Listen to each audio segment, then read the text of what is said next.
Nakatalon pero imbis na likod, ulo at balikat ng kalahok sa high jump ang unang tumama sa lupa. Nakapaglakad pa siya pero biglang hinimatay. Agad siyang tinulungan at nilapatan ng paunang lunas. Nangyari yan sa palarong panlalawigan sa isang paaralan sa UP, Maguindanao del Norte. Base sa medical results, maayos na ang lagay at hindi nagtamo ng bali ang atleta. Kalunos-lunos ang sinapit ng dalawang batang magkapatid sa Labason, Zamboanga del Norte. Natagpuan silang patay matapos matrap ng halos 3 araw sa loob ng sirang pickup. Naagnas na ng matagpuan ng magkapatid na lalaki na edad 5 at 6.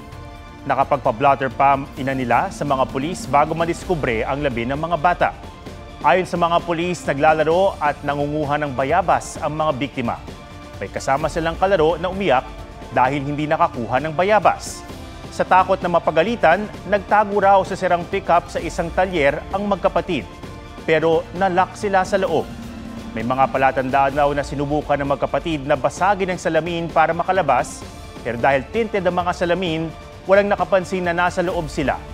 Paalala ng mga pulis sa mga magulang at nakatatanda, bantayang mabuti ang mga bata. Isang opisyal ng PNP ang kabilang sa mahigit 60 nasawi sa salpukan sa ere ng isang eroplano at military helicopter sa Washington, D.C. sa Amerika. Kiss mommy. Bye-bye, love you. Yan ang huling sandali ni Police Colonel Pergentino Malabid Jr. kasama ang kanyang pamilya nang ihatid siya sa airport noong January 22. Nasa Amerika si Malabid na hepe ng Supply Management Division para inspeksyonin ang lampas 2,000 all-purpose vests na binili ng PNP mula sa India. Pauwi na sana siya sa linggo. Isa ang mga labi ni Malabid sa 30 pang nire-recover o 30 pa lang nire-recover. Naunang kinilala ng Washington Police ang kanyang mga labi base sa nakuhang passport sa katawan niya. Inaasikaso na ng PNP ang biyahe pa Amerika ng pamilya ni Malabid para opisyal na kilalanin ang kanyang labi at maiuwi ng Pilipinas. Patay matapos palakulin ng pamangkin ng isang senior citizen sa Kiblawan, Davao del Sur. Sa Iloilo City, magkapitbahay naman ang nagkasakitan na nauwi sa pamamaril. May spot report si John Consulta. Nagsuntukan at tagabulan ang dalawang lalaking yan sa Molo, Iloilo City. Ang isa sa kanila, dating barangay tanod. Kaaway niya ang kanyang kapitbahay. Maya-maya lang, duguan na ang dating tanod matapos barilin ng kapitbahay. Paghihiganti ang sinasabing dahilan ng away. Ilang oras matapos ang pamamaril, sumuko ang suspect na nakakulong na ngayon. Patuloy na ginagamot sa ospital ang dating tanod. Sinisikap pa silang makuna ng pahayag. Uy, binuo ko. Dali ah! Nakatawag ko. Okay na. Padali, Ebi. Apilig rescue. Apilig rescue po.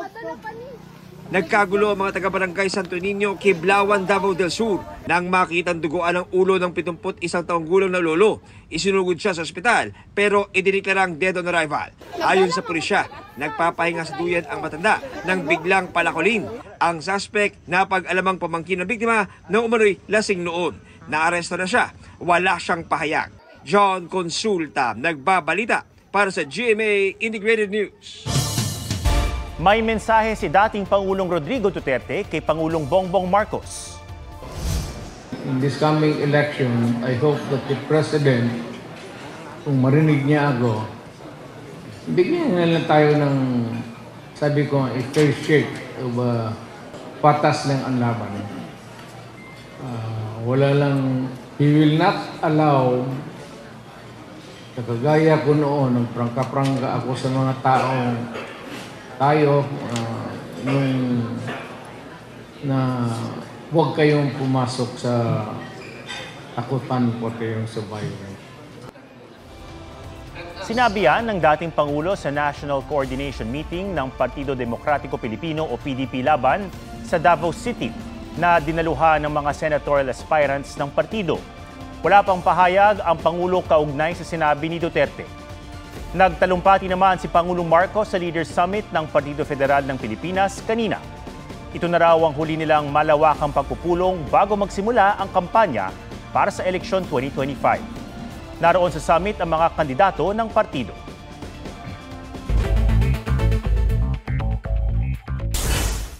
Mga tanim na broccoli at patatas sa Mangkayan, Benguet nasira dahil sa andap. Sa tindi ng lamig na balot ng yelo ang mga tanim na aanihin na sana sa Pebrero. Mabagal umanong aksyon sa 3 impeachment complaints laban kay Vice Presidente Sara Duterte. Iprinotesta ng ilang grupo sa Quezon City. Sa EDSA Shrine, nagkilos protesta naman ang mga academe, legal experts, taong simbahan at mga militanteng grupo. Bukod sa panawagang impeach Sara, pinag-aaralan daw nila kung paano mapapanagot ang Pangulo dahil sa issue sa 2025 national budget. Marcos singilin, Duterte panagutin. Sa Maynila, daan-daang estudyante ang nagmarcha para ipanawagan ding i-impeach si VP Sara, singilin ng Pangulo sa mga pangako nito at papanagutin si dating Pangulong Rodrigo Duterte kaugnay ng extrajudicial killings. Jonathan Andal, nagbabalita para sa GMA Integrated News. Hypertension, heart disease at diabetes. Yan ang mga lifestyle diseases na pangunahing dahilan daw ng pagkamatay ng mga taga Quezon City noong 2023. Nais ng lokal na pamahalaan na maiwasan ito sa pamamagitan ng paglalagay ng calorie label sa menu ng ilang kainan. Ang Fit Track sa report ni Von Aquino. Mahigit 16% ng adults sa Quezon City ang may hypertension. 40% naman ay mataas ang kolesterol. Dumami rin daw ang mga overweight at obese sa lungsod.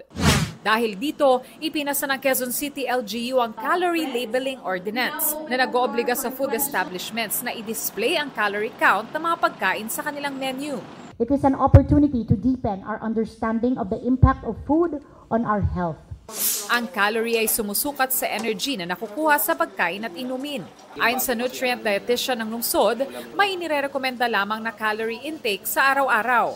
Kung sobra o kulang ito, masamaan nila sa kalusugan. An imbalanced calorie intake, whether too much or too little, can increase the risk of developing conditions like obesity, heart disease, diabetes, and other micronutrient deficiencies. Maging ang nutrient information ng pagkain, maaari rin daw hingi ng customer sa ilalim ng ordinansa. December 21, 2025 ang Phase 1 na pagpapatupad ng ordinansa. Sakop nito ang food businesses na may 5 o higit pang branches sa lungsod at may standardized menu items o yung mga hindi pinapalitan sa loob ng 60 days o higit pa. Exempted ang mga hindi nag-aalok ng standardized menu items, barangay micro-business enterprises at micro-small-medium enterprises tulad ng mga karinderya. Ang cafe na ito ngayon pa lang may calorie content na sa menu. Nagpa-plan na rin kami maglagay ng mga calorie count pero nung nagbigay si Mayor Jor ng ordinance, doon kami na push through. Ay sige, ilagay na natin. Magmamakyato sana ako. Tapos nakita ko 200 plus yung calories. Ayun, yung 150 calories na cappuccino. Maganda kasi nare-remind tayo doon sa mga tinitake nating food and drinks. Hindi lang calorie yung dapat natin tingnan, kundi pati yung nutrient. For example, ang isang soft drinks na 0 calories po siya, pero wala naman pong nutrition kumpara sa isang rice or saging na may makuhang 100 calories, pero may mga nutrients na po ito. At kung may health condition, kumonsulta muna sa doktor para sa calorie at meal plan na angkop sa inyo. Von Aquino, nagbabalita para sa GMA Integrated News. Huwag magpahuli sa mga balitang dapat niyong malaman. Mag-subscribe na sa GMA Integrated News sa YouTube.